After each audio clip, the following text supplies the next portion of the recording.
오늘부터 시작해서 저희가 사무엘상 말씀을 통해서 함께 은혜를 받고 말씀을 상고하는 시간을 가지려고 합니다.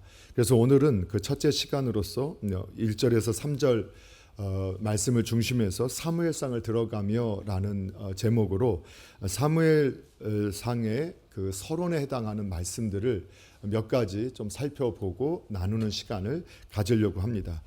먼저는 오늘은 이제 우리가 사무엘서를 함께 말씀을 상고해 갈 때 그냥 기본적으로 알아야 할 상황들을 좀 살펴보려고 하는데요. 먼저는 이 그 제목과 저자와 그 기록 연대 그리고 기록의 목적에 대해서 좀 미리 저희가 살펴보기를 원합니다.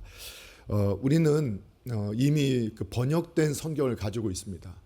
번역됐다는 것은 원래 성경은 히브리인들에게 맡겨져서 히브리인들이 히브리어로 또 그들의 방식으로 성경을 기록을 하였는데 구약 성경 같은 경우는 그 한 권의 그 두루마리로 모세오경이 또 한 권의 책으로 그리고 여러 성경들이 함께 묶여져 있게 되는데, 예를 들면 우리 오늘 함께 읽게 되는 사무엘서를 사무엘 상하로 나누지 않고 그냥 사무엘서 전체로, 그리고 열왕기 상하, 역대기 상하도 역대기서, 열왕기서 이렇게 되어져 있고, 조금 이렇게 연구하시는 분들이나 공부하시는 분은 아시겠지만 에스라와 느헤미야도 하나의 한 권의 책으로 되어져 있었는데, 이 히브리어 성경을 이 헬라어로 번역하는 과정이 역사적으로 있게 되는데, 그때 70인의 유대인 학자들이 이 히브리어 언어 성경을 헬라어 성경으로 번역하는 과정 속에서 후대들이 히브리어를 더 잘 이해하지 못하는 후대들에게 좀 더 성경의 의도, 하나님의 의도를 정확하게 이해하도록 돕기 위해서 장과 절 그리고 성경을 분권해서 이렇게 읽도록 권하게 되어졌습니다. 그래서 원래는 사무엘 상하는 분리된 책이 아니라 한 권으로서 사무엘의 책이다라고 이렇게 제목이 정해져 있었는데, 그것을 70인경으로 이렇게 헬라어로 번역하는 과정 속에서 상하로 나누어지게 되었습니다. 이 사무엘서를 누가 기록했느냐, 여기에 대해서 유대인들은 사무엘이 기록했다라고 이렇게 기록을 하고 있습니다. 그러나 우리가 성경을 읽다 보면 사무엘상 25장 1절에 사무엘의 죽는 모습이 등장을 하게 됩니다. 그렇기 때문에 아무래도 사무엘의 생전에는 사무엘이 사무엘서를 기록했다 할지라도 그 이후의 역사들까지를 볼 때는 그것은 아마도 주전 한 930년, 900년경에 당시에는 이제 오늘날로 신학교와 같은 선지 학교가 있었습니다. 선지 학교가 있었는데 이 선지 학교에 소속된 한 선지자를 통해서 성령님이 감동하심으로 이 사무엘서를 기록한 것으로 여기고 있습니다. 그러면 왜 사무엘서를 기록을 하게 하였는가? 특별히 이 사무엘서가 기록될 당시가 900에서 930년, 그러니까 930에서 900년경 주전에 이러한 성경이 기록되어졌다고 보게 될 때, 이 시기는 어느 시기냐면 통일왕국, 이스라엘이 통일왕국에서 사울과 다윗과 솔로몬까지는 한 나라로 계속 유지되다가 성경에 보게 되면 솔로몬의 아들이었던 르호보암과 여로보암 때에 그 나라가 두 왕국으로 갈라지게 되고, 우리가 남북조 시대 또는 남왕국, 남유다, 북이스라엘, 이 남조 시대, 남북조 시대로 이렇게 분열 왕국 시대 이렇게 표현하는 것들을 보게 되어집니다. 그 가운데서 이 사무엘서를 통해서 하나님께서는 남북 왕국으로 분열된 그 나라에 소속된 모든 하나님의 백성들, 이스라엘 백성들에게 이스라엘이라는 한 민족은 하나님께서 택하신 하나의 민족이라는 것을 깨닫게 하기 위한 것이고, 또 역사적으로 급격하게 변화되어지는 급변하는 이러한 역사의 전환기에 역사를 주관하시고 또 하나님의 그 주권적인 섭리를 통해서 결국은 이 모든 것들이 이루어져 간다라는 것을 가르쳐 주기 위한 목적으로 이 성경이 기록되어졌던 것을 보게 됩니다. 또 한 가지는 아주 핵심의 내용인데 왜 그러면 이러한 일들을 기록을 하였는가? 또 한 가지는 바로 국가 또는 개인, 민족의 성공과 실패의 기준은 하나님에 대한 순종의 여부에 달려 있음을 증언하기 위한 것이다라는 것을 또한 우리에게 보여주고 있습니다. 이거는 모든 역사서 성경 전체의 주제이기도 하지만 결과적으로 한 개인이든 또는 한 가정이든 민족이든 국가든 그 개인과 국가의 성공, 실패의 모든 기준은 하나님께 있다. 하나님의 뜻에 순종하는가 하지 않는가의 여부에 달려 있음을 증언하고 있는 것이죠. 그것을 통해서 우리로 하여금 어떤 환경 가운데서도 우리는 역사의 주관자 되신 하나님을 바라보도록 성경이 우리에게 제시하고 있는 것을 보게 되어집니다. 오늘 저와 여러분도 이러한 하나님이 역사의 주관자로서 우리 개개인과 그리고 우리 가정과 우리 교회와 나라와 민족을 주님이 다스리고 있음을 믿으시면서 주님께 항상 의지하는 저와 여러분 되기를, 그리고 무엇보다도 한 영혼 저와 여러분 한 사람 한 사람이 주님의 뜻에 순종하는 삶을 살아가는 귀한 은혜가 있기를 주님의 이름으로 축복합니다.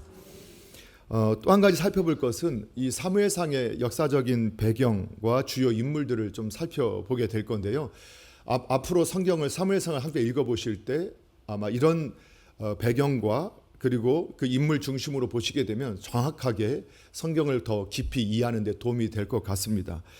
먼저는 오늘 성경에 우리가 함께 읽었던 1절에서 3절에 보게 되면 엘가라라고 하는 한 사람이 나오고, 그리고 그 시대가 어느 시대냐면 바로 이 엘리와 두 아들 홈리와 비느하스가 함께 있었던 시대라는 것을 보여주고 있습니다. 이러한 시대는 우리가 사사기 시대의 모습을 가지고 있다는 걸 보여주는데, 어떻게 보면 엘가나는 그래도 아주 믿음이 좀 신실한 사람인 것처럼 비춰지는 사람이기도 합니다. 그러함에도 불구하고 그가 첩을 두고 있었고 아내를 둘이나 두고 있었다라는 것은 이 시대가 사사기 이 21장 25절의 말씀처럼 그때 이스라엘 왕이 없으므로 사람이 각기 자기의 소견에 옳은 대로 행했다라고 하는 그 모습을 보여주고 있는 것으로 우리가 확인할 수 있게 됩니다. 그래서 이 사사기 시대의 끝자락, 그리고 왕정 시대로 나아가는 전환의 시기가 배경이 되어진다라는 것을 알 수 있게 됩니다. 그래서 역시 이 시대도 사람들이 자기의 생각에 옳은 대로 사는 시대에 하나님께서 어떻게 역사하시고 일하시는가를 우리에게 보여주고 있다라고 볼 수 있습니다.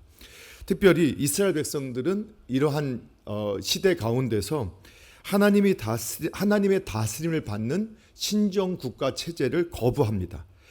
그리고 그들은 오히려 다른 민족, 그러니까 다른 민족들이 이 세상에 있는 사람들이 가는 그 길을 우리도 가기를 원한다 하면서 왕이 다스리는 체제를 요구하게 됩니다. 이러한 이스라엘이 사사 시대에서 왕정 시대로 전환하는 과정을 오늘 자세하게 사무엘서는 기록을 하고 있고, 이러한 시대적 혼란 속에서 이스라엘을 하나님의 뜻으로 이끌기 위해서 하나님께서 어떻게 사람들을 세우시고 인도해 가시는가를 보여주고 있습니다. 그래서 여기에는 많은 사람들이 등장합니다. 특히 사무엘서나 역사서에는 정말 다양하고 수많은 사람들의 모습이 보여지고 있고, 그 가운데서 선하신 하나님과 정말 악한 인간의 모습을 대비해서 보여주고 있다라는 것을 알 수 있게 됩니다. 그리고 사람들이 얼마나 하나님의 뜻에 굴복하는 것이 어려운지를 아주 낱낱하게 인생의 모습 그대로를 투영해서 보여주는 것들을 보게 됩니다. 또한 하나님께서 세우신 사람이라 할지라도 얼마든지 하나님의 말씀 없이 살아갈 수 있다라는 것을 보여주는 것이 또한 사사기 역사서의 모든 내용이지만 특히 사무엘서는 더 그러한 모습이 나타나는 것을 보게 되어집니다. 그래서 이제 엘리나 이러한 제사장의 모습도 등장을 하고 엘리와 함께 사무엘이 등장하는데 중심 인물은 사무엘이 될 겁니다. 그래서 1장에서 7장까지는 하나님께서 마지막 사사로 쓰셨던 사무엘, 그러나 성경의 의미적 그 하나님의 뜻을 해석하고 그거를 가르치는 선지자적인 의미로 첫 번째 선지자적 그 의미를 가진 선지자로서의 사명을 감당했던 사람이 또한 이 사무엘이었고, 그는 예수 그리스도의 그림자 모형으로서 예수님처럼 사사로서 그 왕적인 역할을, 제사장으로서의 사명을, 그리고 선지자로서의 사명을 감당하면서 예수님의 삼중직을 우리에게 보여주고 예표하는 인물로서 등장하게 됩니다. 그리고 이스라엘 영적 회복을 위해서 세우신 지도자로서 후에 이스라엘 초대 왕이었던 사울과 그 다음에 2대 왕이었던 다윗에게 직접 기름을 부어서 그 하나님의 뜻에 따라서 모든 역사가 이루어짐을 보여주는 그러한 통로로 사용되어지는 사람이 사무엘로 등장하게 됩니다. 그리고 사무엘의 일대기가 맞춰지게 될 때쯤 이스라엘 백성들의 요구에 의해서 이스라엘 첫 왕은 이스라엘 백성들이 요구하는 사울 왕을 세우게 되는데 이 내용이 8장에서부터 15장까지 등장하게 됩니다. 이 사울은 이스라엘 첫 번째 왕이라는 영광을 받게 되어지게 됩니다. 그런데 그는 왕으로 세움받고 난 이후에 점점 그는 하나님으로부터 멀어지기 시작합니다. 하나님의 지시를 따르지 않고 결국은 자신의 길, 사사시대의 특징처럼 자기의 생각에 옳은 대로 살아가는 사람의 모형을 따라가게 되어집니다. 그리고 결국은 그는 불순종의 사람으로 결국은 하나님을 대적한다라는 것이 대적한다라고 스스로 생각하지 않았을 수 있습니다. 그러나 불순종함으로 하나님을 대적하는 그러한 모습을 가지게 되고 결국은 하나님이 주신 수없는 기회를 놓쳐버리고 어떻게 되느냐, 결국은 왕위를 잃게 되고 또 버림받게 되어지고 그 끝을 아주 비참한 인생으로 마감하게 되는 인물로 나타나게 됩니다. 그리고 나서 16장에서부터 31장까지 대표적인 인물 다윗이 등장하게 되는데 그는 이스라엘의 두 번째 왕, 통일 왕국의 왕으로 기름 부음 받아 세움받게 됩니다. 앞으로 우리가 이제 말씀을 상고할 거기 때문에 오늘 자세하게 나가지 않지만 이 다윗에 대해서는 저와 여러분이 너무나 잘 알고 있고 모든 목회자 그리고 모든 성도님들이 가장 존경하는 신앙의 인물 하면 첫 번째로 꼽는 분이 다윗이거든요. 이 다윗을 보게 될 때 우리가 앞으로 사무엘상 13장 14절에 그리고 사도행전 13장 22절에 보게 되면 다윗에 대해서 하나님이 평가하시기를 나의 마음에 합한 자, 나의 마음에 든 자 이렇게 표현하고 있어요. 그러니까 하나님 마음에 든 사람이에요. 그러한 평가를 받는 사람 다윗을 통해서 바로 예수 그리스도 여자의 후손이 오는 그 길을 열어주셨던 것을 보게 돼요.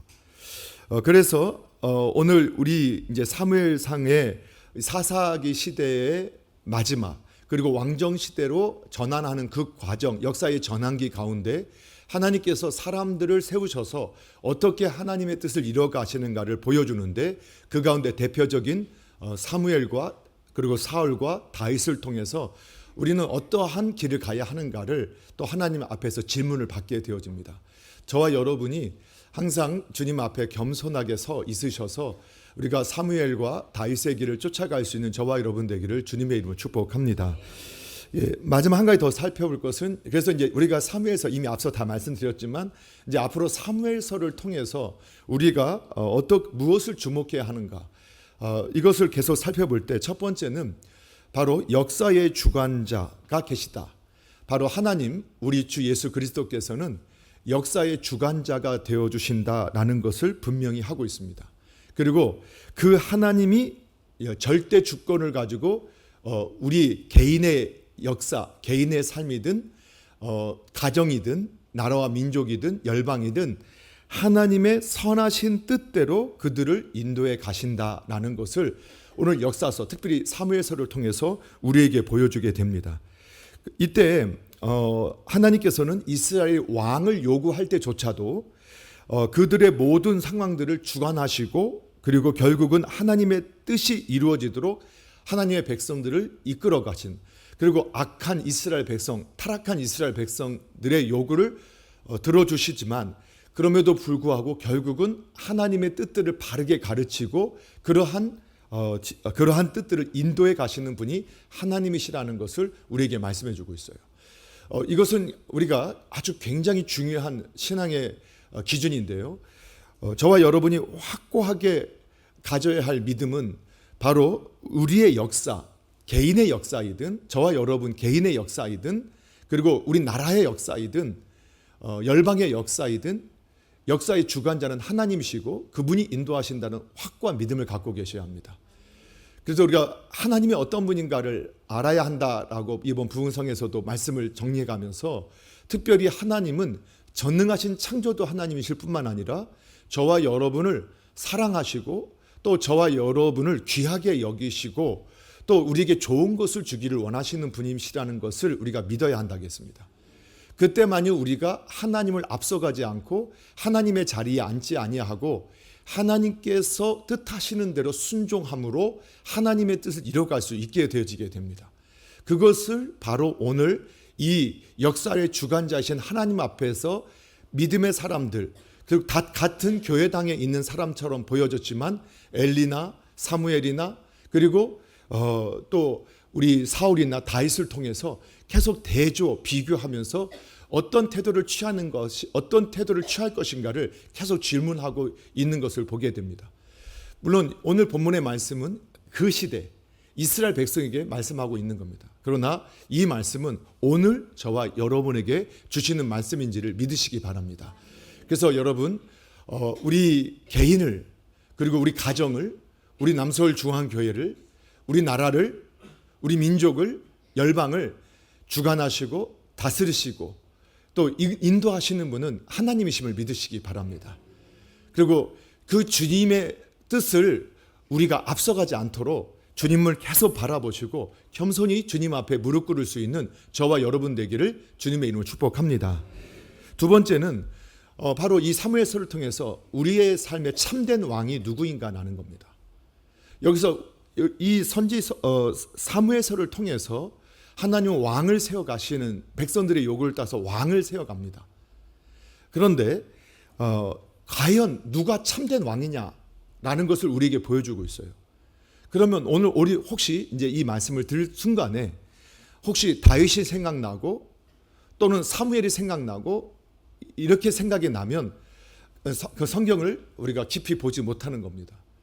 사사기의 끝시대는 그때 왕이 없었다. 실제로 보여주는 왕이 없었다라는 그러한 의미도 있지만 이중적으로 이스라엘 왕 하나님이 계셨지만 이스라엘 백성들 하나님의 백성들이 자신들의 왕이신 하나님을 인정하지 않고 자기가 왕이 되어서 자기의 생각에 옳은 대로 가다가 계속 고난받는 이야기들로 가득 채워져 있고 결국 사무엘서도 동일하게 그들에게 있어서 이스라엘 백성에게 있어서 왕을 요구해서 사울도 세워주셨고 다윗도 세워주셨지만 진정한 왕은 누구이냐?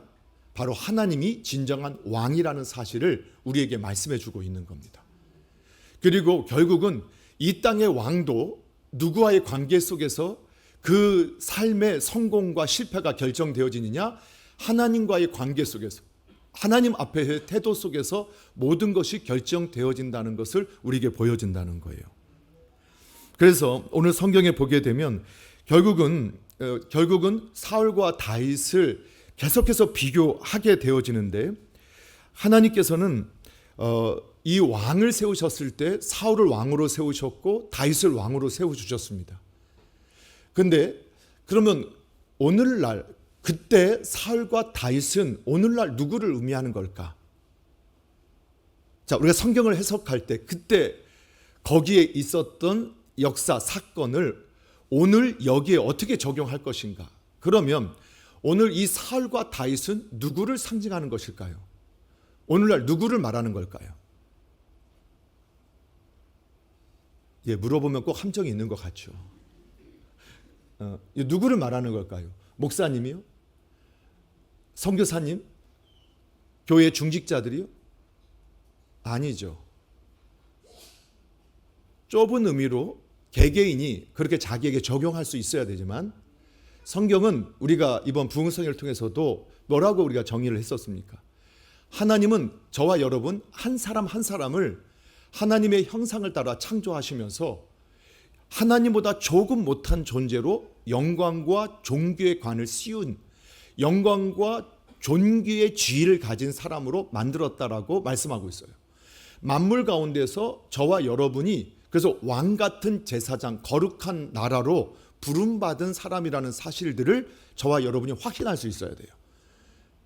예, 이건 아멘 하셔야 됩니다. 그래서 오늘 누가 다윗이냐, 누가 사울이냐라는 것은 오늘 좁은 의미로 본다면 교회 지도자들, 국가의 지도자들에게 좁혀 말할 수 있지만 하나님의 의도로 볼 때는 이 땅에 하나님의 형상을 드러낼 존재로 창조되어진 저와 여러분 한 사람 한 사람에게 왕 같은 제사장의 그 직임으로 하나님보다 조금 못한 존재로 만든 저와 여러분에게 저와 여러분 이 땅을 다스릴 수 있는 왕적인 권세를 주셨음에도 불구하고 너희는 사울의 길을 갈 거냐 다윗의 길을 갈 것이냐라고 질문하고 있음을 믿으셔야 한다는 거예요. 그런데 사울은 어떤 길을 갔느냐? 사울은 하나님이 왕으로 자기를 세워졌을 때 참된 왕이신 하나님의 왕됨을 부정해가는 길을 택합니다. 그는 자신의 힘과 군사적인 능력을 의지해서 결국은 자기의 길을 가고 왕이신 하나님을 버리고 자기가 스스로 왕이 되는 길을 택해버립니다. 그러다가 그는 결국은 멸망받는 모습의 이 상징적인 인물이 되어지게 됩니다. 그런데 다윗은 하나님을 신뢰하면서 그가 왕으로 세움받았지만 그의 사역은 어렸을 때든지 마지막 숨을 거둘 때까지든지 하나님을 왕으로 인정하고 자신은 하나님께 사명을 받은 리더, 지도자라는 사실을 잊지 않는 모습을 끝까지 유지하게 됩니다. 그래서 선악과라는 게 무엇이라고 했습니까? 선악과는 하나님께서 우리에게 너무나 귀한 신분 그리고 사명을 주셔서 모든 것을 다 할 수 있는 자유함을 주셨고 권세를 주셨기 때문에 한 가지만 잊지 마라. 선악과를 바라보면서 단 한 가지 하지 못하는 그 한 가지를 바라보면서 하나님이 계심을 인정하라.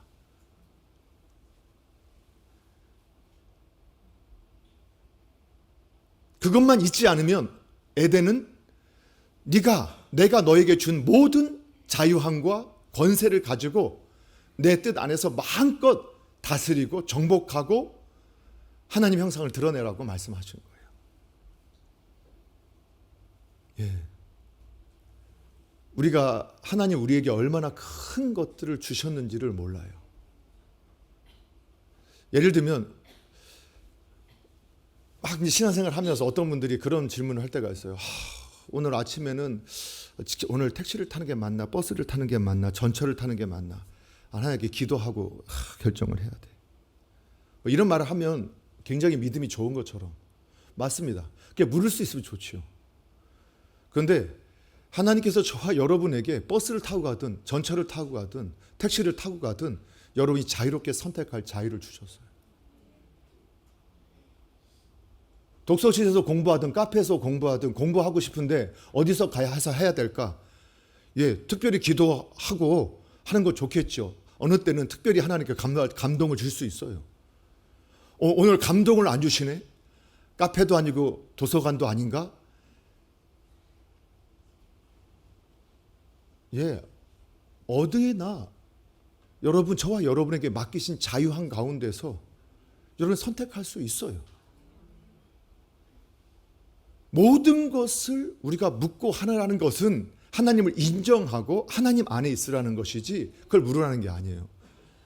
제한테도 재밌는 표현을 하더라고요. 그게 제 마음에 꽂혔어요. 그게 뭐냐면 어느 분이 오늘은 된장찌개를 먹을까 김치찌개를 먹을까 하나님께 기도하고 응답이 없어서 어떻게 할지를 모르겠다. 예, 된장찌개를 먹든 김치찌개를 먹든 여러분 어떤 걸 먹어도 괜찮습니다.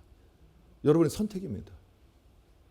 그게 무슨 제 운명을 결정하고 하나님의 뜻을 거역하는 일이 되겠다고. 김치찌개를 먹다가 내가 오늘 된장찌개를 먹어야 되는데 김치찌개를 먹어서 오늘 기분이 안 좋나? 그 자체도 하나님은 어떤 분인지를 모르는 거예요. 하나님은 저와 여러분을 창조하실 때부터 모든 것이 가능하다고 말씀하셨어요. 단 한 가지 잊지 말아라. 네 위에 하나님이 있다. 사울은 그걸 잃어버렸던 사람의 대표. 다윗은 끝까지 그가 하나님께 귀하게 쓰임 받을수록 더욱 겸손하게 하나님을 인정했던 사람의 모습으로 나오고 있는 거예요. 사랑하는 성도 여러분, 오늘 저와 여러분이 참된 왕이 누구인지를 잃어버려서는 안 됩니다.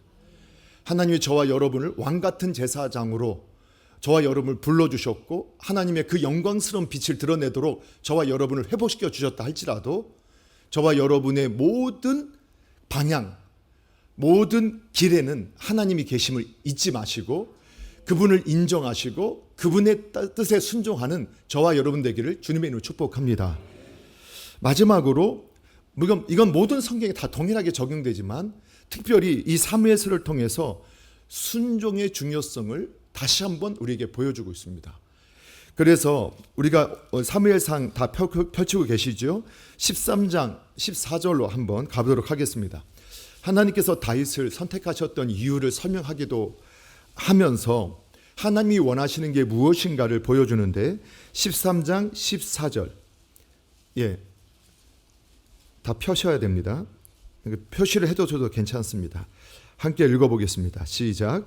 지금은 왕의 나라가 길지 못할 것이라 여호와께서 왕에게 명령하신 바를 왕이 지키지 아니하였으므로 여호와께서 그의 마음에 맞는 사람을 구하여 여호와께서 그를 그의 백성의 지도자로 삼으셨느니라 하고. 아멘.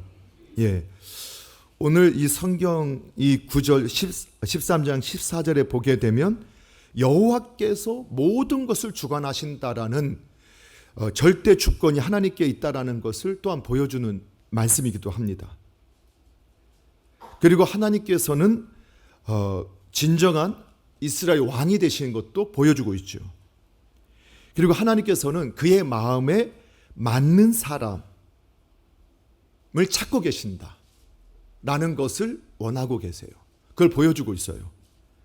그리고 사울이 결국 버림받은 이유가 뭐냐? 근데 이때까지만 해도 기회가 있었던 거죠.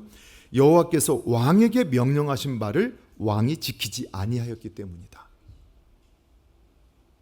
명령하신 바를 지키지 않았어요. 그렇기 때문에 버림받게 돼요. 같은 의미가. 그런데 여기서 우리가 오해해서는 안 되는 게 있어요. 자꾸 성경을 할 때 문자적으로 우리가 하나님의 말씀대로 갔다. 그러니까 조문대로, 법조문대로 따라갔다. 그게 이제 나중에 바리새인의 모습이 되어지거든요.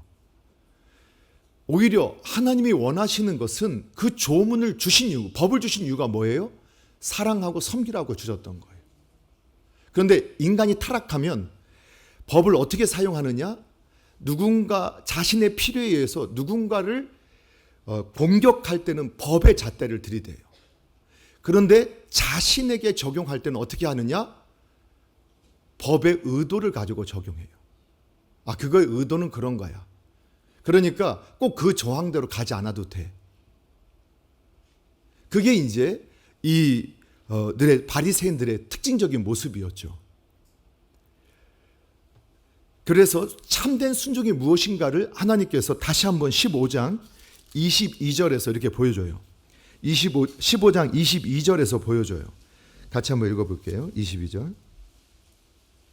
함께 읽겠습니다. 시작.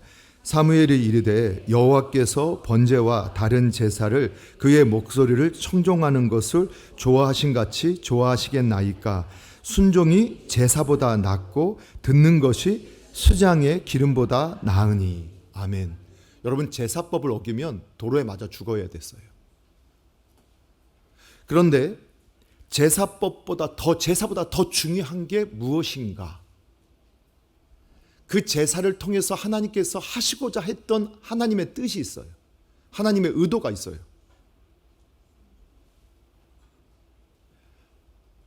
그 하나님의 의도에 순종하지 않고 보여지는 그 조문에 순종함으로 사울이, 후에 또 다시 말씀을 상고하겠지만, 사울이 외형적으로는 분명히 제사를 잘 드림으로 하나님의 의도를 모르는 백성들 앞에서는 적절하게 행동한 것처럼 보여졌지만, 그러나 하나님께서 요구하셨던 건 뭐냐?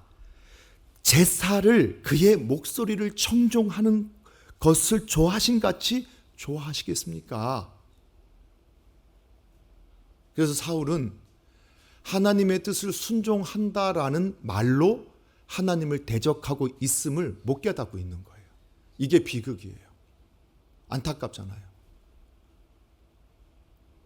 그래서 오늘 우리가 사울과 다윗을 우리가 계속 이제 아마 비교하면서 앞으로 사무엘서를 보게 되면 되어지겠지만, 이것을 적용할 때는 다시 한번 자기에게 적용하셔야 돼요. 우리가 지난주에 열매로 안다고 했어요. 근데 그 열매가 당장에 보여지는 열매가 있고 오랜 시간 동안 맺혀지는 열매가 있어요. 그것을 정확히 아시는 분은 하나님 한 분밖에 없어요. 그래서 성경은 항상 누구에게 적용하는 것이냐, 앞으로도 저도 그렇겠지만 여기 계신 분들도 말씀을 적용할 때 내가 사무엘이 될지 엘리가 될지 사울이 될지 다윗이 될지 나에게 적용하셔야지 옆에 계신 분을 자꾸 바라보지 마시기 바랍니다. 아멘. 한번 옆에 계신 분 한번 서로 바라봐 보시기 바라요. 옆에 분들을 하는 게 아니라, 왜 그러느냐? 우리의 시간과 우리의 하나님의 시간이 너무 다른 것을 성경이 보여줘요. 예를 들면 최종적인, 우리는 모든 하나님을 섬기는 사람들은 최종적인 승리가 보장되어 있고 영광이 보장되어 있어요. 근데 이 땅에서는 그 영광이 드러나는 시대도 있고 드러나지 않는 시대도 있어요. 어느 때는 몇 대가 흘러서 그 결과가 나오는 때도 있어요. 그게 인간의 수명을 가지고 살아가는 우리가 겪게 되는 아픔이고 한계이기도 하다고 성경이 계속 말한다고 했어요. 그런데 사울과 다윗을 볼 때 우리는 너무나 이미, 그러니까 앞으로 성경 계속 꼼꼼히 살펴볼 건데, 이미 너무 인식되어지기를 사울은 나쁜 왕이고 결과가 나빴다, 다윗은 좋은 왕이고 결과가 좋았다, 이렇게 딱 이미 세팅이 되어 있어요. 그래서 성경이 보여주는데 못 봐요. 그런데 실제로 사울은 아주 인기가 많았던 왕이었어요. 그리고 그 삶에도 어려움이 별로 없었어요.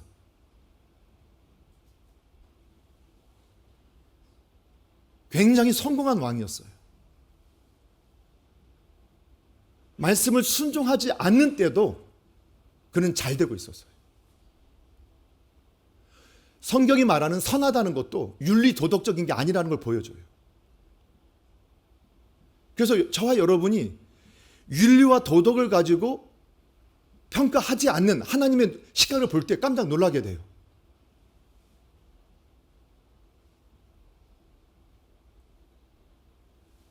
그래서 사울은 마지막 40년이 지나고 하나님께서 완전히 손대실 때까지 기회를 잃어버렸을 때 완전히 멸해지는 그 전까지는 사실은 그의 말을 백성들이 얼마나 따랐고 그는 성공한 왕으로서 이스라엘 초대 왕으로서 세워졌는가를 보여줘요. 그 다윗은요, 하나님 말씀에 순종하면서 점점 어려운 일을 겪어요. 그런데 더 놀라운 것은 영적으로 하나님과 더 어려움을 겪을수록 다윗은 하나님께로 가고 사울은 잘 될수록 하나님과 멀어져요. 어려움은 더 멀어지고 이 모습을 보여줘요. 결론을 맺을게요. 앞으로 우리가 사무엘서를 말씀을 상고할 겁니다. 역사의 전환기에서 하나님은 또 하나님의 사람들을 세워서 하나님의 뜻을 이뤄가게 하십니다. 하나님이 하심을 인정하지 않고 하나님이 일하심을 인정하지 못하게 되면 우리가 자꾸 조급하게 되어질 수 있고, 또 우리가 하나님의 생각마저도 하나님의 결정마저도 아니라고 오히려 대적할 수 있음을 우리에게 보여주면서 경계하고 있어요. 때로는 부족하고 또 너무나 어려움이 있고 많은 문제가 있다 할지라도 겸손하게 하나님을 찾고 하나님을 의지하는 하나님의 백성은 결국은 하나님이 얼마나 의로우시고 얼마나 사랑이 많으시고 얼마나 하나님 마음에 드는 자를 찾고 계시는지를 보여주는 인물로 사용하신다는 것을 우리에게 말씀해 줘요. 바라는 것은 우리 남서울중앙교회 저와 여러분이 정말 겸손하게 하나님 앞에 있었으면 좋겠습니다. 그래서 하나님 앞에서 자신을 말씀 앞에 비춰보고 엘리의 길, 사울의 길이 아닌 사무엘의 길, 다윗의 길, 오직 하나님이 왕이 되심을 인정하고 하나님의 뜻에 순종함으로 하나님 나라를 세우는 일에 쓰임받는 복된 저와 여러분 되기를 주님의 이름으로 축복합니다.